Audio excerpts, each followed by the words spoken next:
नमस्ते साथियों, मैं हूं MC हरवार और आप देख रहे हैं सम्यक यूट्यूब चैनल पर संविधान सीरीज। पूर्व में हम आर्टिकल 16(1) के बारे में विस्तृत रूप से चर्चा कर चुके हैं।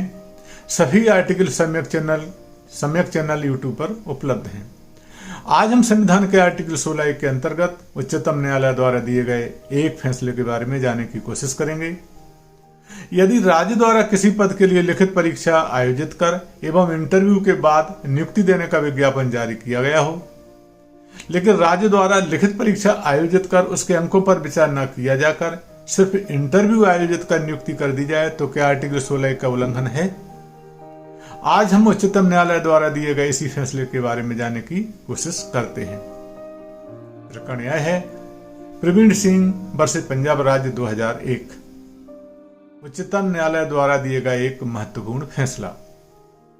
प्रवीण सिंह बना पंजाब राज्य 2001 के फैसले में उच्चतम न्यायालय की डबल बेंच ऑनरेबल जज श्री GV पटनायक तथा ऑनरेबल जज श्री उमेश C बनर्जी की डबल बेंच ने 10 नवंबर 2001 को अपने एक महत्वपूर्ण फैसले में यह निर्धारित किया कि केवल साक्षात्कार के आधार पर नियुक्ति नहीं की जा सकती है। प्रकरण में तथ्य यह था कि वर्ष 1993 में पंजाब लोक सेवा आयोग ने खंड विकास और पंचायत अधिकारियों के 26 पदों के चयन के लिए एक विज्ञापन प्रकाशित किया, किंतु चयन प्रक्रिया प्रारंभ करने के पहले राज्य ने इन पदों पर तदर्थ नियुक्तियां जारी कर दी। फलतः लोक सेवा आयोग पंजाब ने इस पर अग्रिम कार्रवाई की रोक लगा दी। उच्चतम न्यायालय चंडीगढ़ ने इन नियुक्तियों को अवैध घोषित कर दिया। इस निर्णय के विरुद्ध की गई अपील को उच्चतम न्यायालय ने खारिज कर दिया, किंतु उच्चतम न्यायालय ने लोक सेवा आयोग को निर्देश दिया कि भर्ती के लिए चयन प्रक्रिया 9 जुलाई 1995 तक पूरी कर लें। इसके बाद लोक सेवा आयोग ने एक शुद्धि पत्र निकाला, किंतु इसी बीच पदों की संख्या 22 से बढ़ाकर 44 कर दी। युक्त रिक्तियों के लिए 4500 अभ्यर्थियों ने लिखित परीक्षा में भाग लिया, जिसके आधार पर केवल 130 अभ्यर्थियों के रोल नंबर को प्रकाशित किया गया जो साक्षात्कार के लिए पात्र थे। 9 जुलाई 1995 को अंतिम परिणाम घोषित कर दिया गया और योग्यता क्रम के अनुसार सफल अभ्यर्थियों के रोल नंबर को प्रकाशित कर दिया गया। पिटिशनर श्री प्रवीण सिंह का नाम योग्यता सूची में शामिल नहीं था, अतः पिटिशनर प्रवीण सिंह ने विधि की मान्यता को पंजाब एवं हरियाणा हाईकोर्ट चंडीगढ़ स्थित उच्च न्यायालय में चुनौती दी, जिसे न्यायालय ने खारिज कर दिया। इसके बाद पिटिशनर प्रवीण सिंह द्वारा उच्चतम न्यायालय नई दिल्ली में अपील फाइल की गई। पिटिशनर का कहना था कि चयन करते समय लिखित परीक्षा के अंकों पर विचार ही नहीं किया गया और केवल साक्षात्कार के आधार पर नियुक्ति का चयन कर दिया गया, जो पंजाब राज्य का एक मनमाना रवैया है और आर्टिकल 16(1) के अंतर्गत नियोजन में अफसर की समानता का उल्लंघन होने के कारण यह पूरी तरह से अवैध है। उच्चतम न्यायालय ने यह भी निर्धारित किया कि खंड विकास एवं पंचायत अधिकारियों की नियुक्ति केवल साक्षात्कार के आधार पर नहीं की जा सकती है और चयन प्रक्रिया पूरी तरह से अवैध है। इन पदों के लिए परिपक्व व्यक्तित्व की आवश्यकता नहीं है और पद की प्रकृति एवं अपेक्षाओं को ध्यान में रखते हुए केवल साक्षात्कार के आधार पर नियुक्ति कर देना न्याय संगत नहीं है। नियम के अनुसार लोक सेवा आयोग पंजाब ने लिखित परीक्षा और साक्षात्कार दोनों को आवश्यक माना था। चयन के लिए बनाए गए नियम और लोक सेवा आयोग द्वारा प्रकाशित सूचना का अर्थ यह नहीं लगाया जा सकता कि लिखित परीक्षा केवल अर्हता परीक्षा थी और नियुक्ति केवल साक्षात्कार के आधार पर की जाएगी। परीक्षा की योजना के अनुसार पंजाब राज्य द्वारा लिखित परीक्षा के लिए 4 विषय भी रखे गए थे। पहला सामान्य ज्ञान, दूसरा सामान्य अंग्रेजी, तीसरा सामुदायिक विकास और पंचायत विकास, चौथा पंजाबी भाषा। आगे कहा था कि इसके पश्चात साक्षात्कार होगा।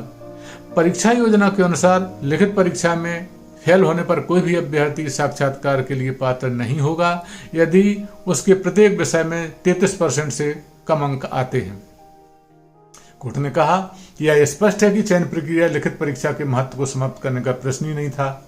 यदि लोक सेवा आयोग का यह आशय होता तो उसके द्वारा लिखित परीक्षा का आयोजन ही नहीं किया जाता। यदि केवल साक्षात्कार ही कसौटी था तो लोक सेवा आयोग को ऐसे स्पष्ट करना चाहिए था कि लिखित परीक्षा का चयन केवल साक्षात्कार के आधार पर ही किया जाएगा। नियम के अंतर्गत विभिन्न विषयों के लिए अंक निर्धारित थे और पूर्णांक में साक्षात्कार के अंक भी सम्मिलित थे। वस्तुतः पंजाब लोक सेवा आयोग ने 4 से 50 अंकों में 50 अंक साक्षात्कार के लिए भी आवंटित किए थे।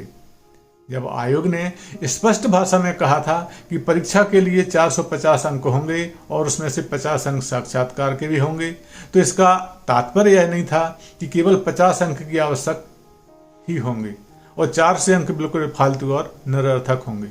न्यायालय ने कहा कि साक्षात्कार अभ्यर्थियों की योग्यता निर्धारण की एकमात्र कसौटी नहीं होना चाहिए। साक्षात्कार को हेराफेरी के दोष से नहीं बचाया जा सकता। यद्यपि साक्षात्कार निसंदेह रूप से नियुक्ति के मामले में एक महत्वपूर्ण घटक है, किंतु इसमें कई त्रुटियां भी आ सकती हैं जिससे नियुक्तियां अवैध हो जाती हैं। स्पष्टता साक्षात्कार एक महत्वपूर्ण तत्व है, किंतु एकमात्र मार्गदर्शक तत्व नहीं है, क्योंकि इस पर भरोसा करने से चयन प्रक्रिया की शुद्धता नष्ट हो सकती है। न्यायालय ने लोक सेवा आयोग को वर्तमान नियमों के अनुसार चयन प्रक्रिया को पूरा करने का आदेश दिया, जिसमें लिखित परीक्षा और साक्षात्कार दोनों कसौटियों पर बराबर विचार किया जाए। न्यायालय ने यह स्पष्ट किया कि इसके लिए पुनः विज्ञापन या परीक्षा लेने की आवश्यकता नहीं है। न्यायालय ने कहा कि यदि कोई नियुक्ति हो गई है वह परीक्षा के परिणाम के अध्ययन होगी।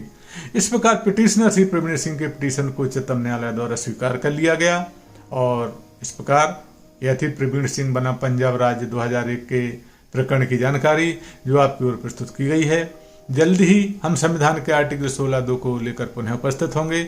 आपको वीडियो कैसा लगा? यदि अच्छा एवं उपयोगी लगा हो तो कृपया आकर सब्सक्राइब कर बेल आइकन पर बटन दबाएं, जिससे आने वाले वीडियो के नोटिफिकेशन आपको पहुंच सकें, तथा साथ में बॉक्स में हमें कमेंट भी दें। हमें फेसबुक, टेलीग्राम, इंस्टाग्राम पर लाइक, शेयर और फॉलो करें। आपने वीडियो देखा इसके लिए आपको बहुत बहुत धन्यवाद। नमस्कार।